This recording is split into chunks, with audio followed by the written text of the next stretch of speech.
Para o Bloque Nacionalista Galego, a sentenza da Audiencia Nacional contra a continuidade de Ence en Lourizán abre unha oportunidade para desenvolver un novo proxecto pro sector forestal de Galicia.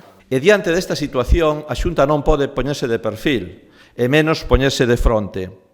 Parécenos absolutamente lamentável e impresentável o que dixo o señor Rueda aquí en Pontevedra nos pasados días, onde actuou como un auténtico hooligan de Ence, dicindo que a Xunta non ten alternativa e, polo tanto, reincidindo na defensa dun emprazamento ilegal. O BNG levará a súa proposta ao Parlamento de Galicia o vindeiro 14 de setembro. A moción reclama a Xunta que lidere activamente a mesa polo futuro de Ence e que xunto ao Goberno Central se coordinen para recuperar os terreos que ocupa a Pasteira.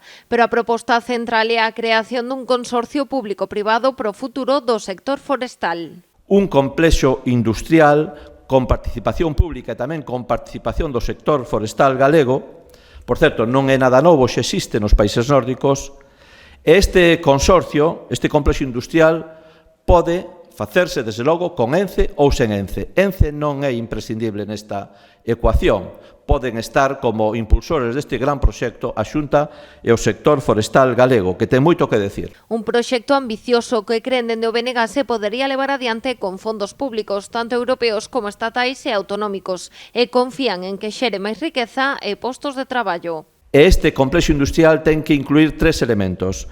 Unha fábrica de celulosa co peche do ciclo, é dicir, fabricando tamén papel, un centro de transformación da madeira en bioproductos e biomateriais de alto valor para a construción, para a industria téxtil, a viscosa, por exemplo, e as biorefinerías, e, en terceiro lugar, un centro de investigación e innovación en relación coa industria forestal. En canto á súa ubicación, os nacionalistas apostan por que sexan as universidades galegas as encargadas de buscar a máis axeitada.